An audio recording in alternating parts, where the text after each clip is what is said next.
des experts en live. Non, sérieux. Michel Ruiz, bonjour.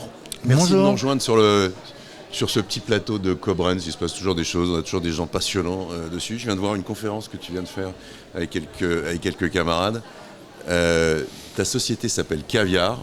Et alors toi, tu nous as expliqué que pour les marques qui sont présentes sur Koblenz, il y avait un truc qu'il ne fallait pas rater, c'était le virage de la réalité virtuelle, des univers un peu parallèles comme le Metaverse. Oui, alors donc nous c'est Caviar avec un K, réalité virtuelle et réalité augmentée. Je fais toujours un peu un distinguo entre les autres. Donc réalité virtuelle, je me coupe de mon environnement réel et je suis moi-même un objet digital qui vit dans un monde digital, alors que la réalité augmentée, en fait, c'est du digital dans notre environnement réel. En fait, c'est Pokémon Go. Pokémon Go qui a cartonné, on a vu partout, je mets des Pokémon, etc. Et aujourd'hui, nous, on travaille beaucoup sur la réalité augmentée chez Caviar, avec un K, je précise, parce que si vous tapez Caviar comme ça, ça va vous coûter très cher. Et justement, nous, on fait du caviar accessible à tous. C'est un peu notre pied de nez, quoi. Et donc, le R à la fin, c'est pour la réalité augmentée. Et on se rend compte justement que les marques aujourd'hui, et notamment aux États-Unis et en Asie, le lancement d'un produit sur deux est accompagné d'une opération marketing en réalité augmentée. Donc c'est très important. Tu nous as fait une démonstration tout à l'heure dans la conférence sur le passage qui devenait de plus en plus facile entre notre réalité telle qu'on l'aperçoit et une réalité souhaitée, rêvée, etc. Tu nous as ouvert une porte sur ton téléphone, on est passé à travers. Si on se projette dans le futur, cette porte vers la réalité virtuelle, si les marques ne la prennent pas, cette porte, il va y avoir des catastrophes. C'est un passage obligatoire, je veux dire. Ouais, je pense que ce sera un passage obligatoire. En fait, c'est le web de demain. Finalement, c'est notre browser. Aujourd'hui, quand je fais une requête, je prends l'exemple de la réalité augmentée. Quand je fais une requête, je vais sur Google et je demande quelque chose. Je tape. Ou alors, je pose une question à Siri et je vais justement sur un navigateur chercher quelque chose. Demain, entre autres, pour les marques, avec la réalité augmentée, on va pouvoir placer des contenus en temps réel, géolocalisé, partout autour de nous. Donc je prends un exemple très simple, vous allez vous balader dans la rue, vous aurez des lunettes, bien évidemment, des lunettes de réalité augmentée. Aujourd'hui c'est avec un téléphone, vous recevrez une notification, et là il y a quelqu'un qui va vous parler et qui va vous dire, vous savez, si vous rentrez dans cette boutique, vous allez trouver un truc juste incroyable. Vous avez une promotion. Et de préférence, lui expliquer que ça a été fait que pour lui. Exactement, etc., que ça a été fait que pour lui, etc. Donc l'enjeu marketing autour de ça, pour les marques, il est l'enjeu marketing, il est considérable. Aujourd'hui, on le mesure pas encore très bien. Mais si on revient un petit peu en arrière, avant l'existence de Google, donc c'est marrant parce que quand vous allez à San Francisco, vous visitez les premiers bureaux de Google et vous regardez ce qui est arrivé, ils sont tous au même endroit. Chaque fois, ils sont allés prendre un terrain. Mais quand vous prenez Google au début, avant que Google Ads existe, c'était un écosystème et puis d'un coup, ils ont inventé le Ads, c'est-à-dire la publicité. Et aujourd'hui, si vous voulez être présent sur le web et vendre quelque chose, vous êtes obligé de passer par Google. C'est-à-dire que Google s'est positionné comme un intermédiaire quasi obligatoire. Imaginez que demain, votre écran, votre navigateur, tout ça, ça n'existe plus. Et qu'en fait, les produits soient dans la rue autour de vous. Soient positionnés, géolocalisés, mais exactement. C'est-à-dire, aujourd'hui, quand on fait une géolocalisation, quand vous recevez une notification, vous dites là, il y a quelque chose qui se passe là, c'est grosso modo autour de vous dans un rayon de 3-4 mètres. Aujourd'hui, on a associé de la reconnaissance d'image, et d'ailleurs Google a été le premier à faire ça avec Google My Business.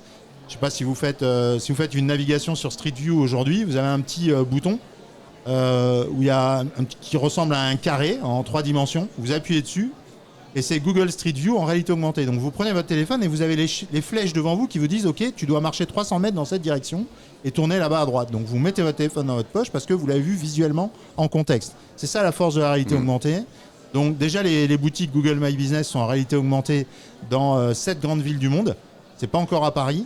Mais demain, quand vous allez lever votre téléphone, on va vous montrer en superposition sur la réalité. C'est pour ça qu'on parle de réalité augmentée.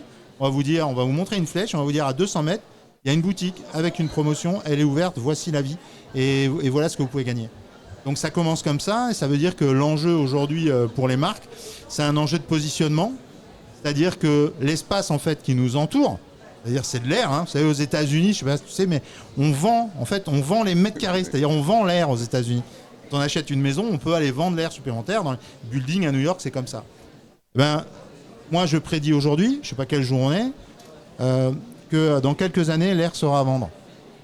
Et que les contenus, c'est-à-dire que les produits, ils seront dans l'air, géolocalisés, au millimètre près, parce qu'il y aura une reconnaissance d'image, et que il y aura des espaces médias qui seront tout autour. On n'aura plus de panneaux comme on voit aujourd'hui, mais tout le monde qui sera autour de nous sera finalement le nouveau métaverse. En tout cas, Michel, ça fait un sacré challenge pour les gens de marketing qui nous écoutent là sur le salon, sur le live.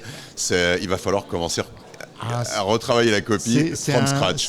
C'est un challenge énorme. Ouais. C'est un challenge énorme parce que finalement, nous on a l'habitude de dire quand on nous dit ça sert à quoi la réalité augmentée exactement. Et nous on dit toujours la réalité augmentée elle réduit la charge cognitive d'un individu.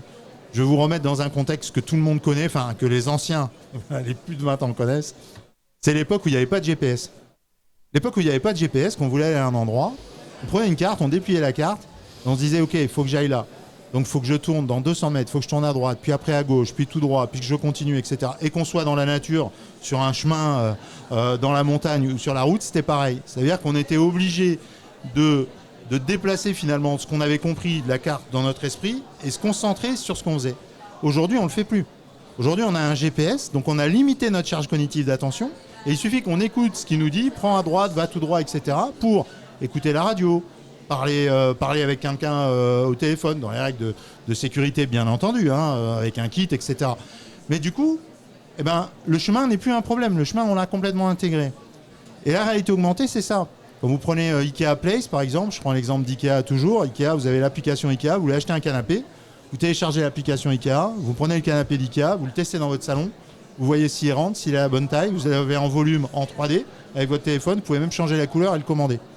Donc finalement, vous ne faites pas d'effort en train de vous dire est-ce que le canapé va bien rentrer, est-ce qu'il sera de la bonne couleur, parce que vous le voyez en temps réel. Et c'est ça en fait le commerce de demain.